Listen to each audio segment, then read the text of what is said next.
posibleng lineup ng Gilas para sa FIBA qualifiers maaari daw magbago dahil sa pagkakasakit ni Justin Brownlee?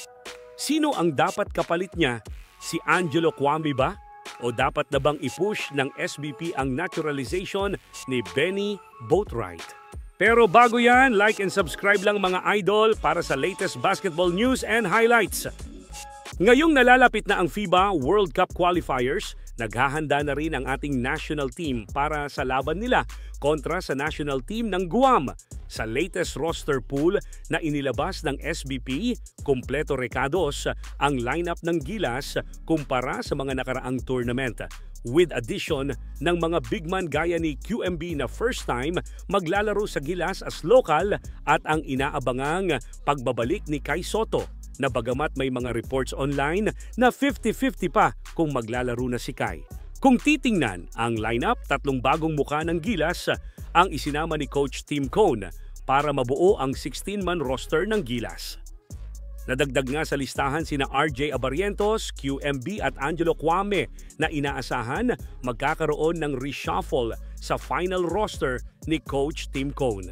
Though matagal na rin namang nasa pool si RJ Abarientos, isa pa rin siya sa mga kinoconsider na X-factor sa playmaker position. Since nakita naman natin kung paano nagiging stagnant ang rotation ng Gilas dahil nga walang nagmamando ng opensa nila. Marami ang nagsasabi na maliit masyado si RJ para sa international games.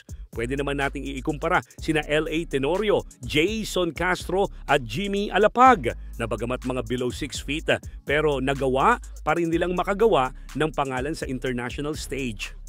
QMB likewise will start his journey as Gilas local player and marami ang nagsasabi na magiging malaki ang role niya kung sakaling wala pa rin Kai Sotto na maglalaro this November at December qualifiers.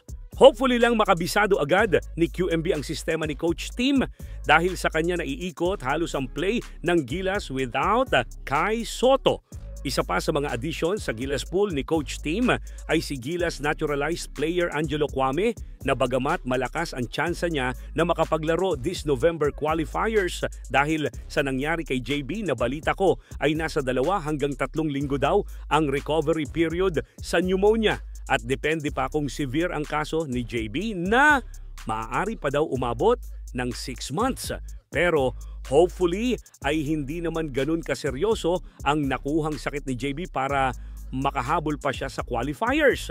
Marami namang fans ang nagsasabi na dapat na talagang i-push ng SBP ang pagproseso ng mga papeles ni Benny Boatwright para sa kanyang naturalization dahil sa kulang na talaga ang naturalized player ng bansa. Lalo na sa mga di inaasahang pagkakataon katulad nga ng nangyari kay JB na 2 lang silang pagpipilian sa ating national team. Bagamat parating sinasabi ng SBP na matagal na silang nagpa-follow up sa kaso ni Benny sa Senado, hindi pa rin nawawala ang spekulasyon ng fans na baka daw si Benny na mismo ang umayaw sa naturalization kaya siya napunta sa Taiwan para maglaro.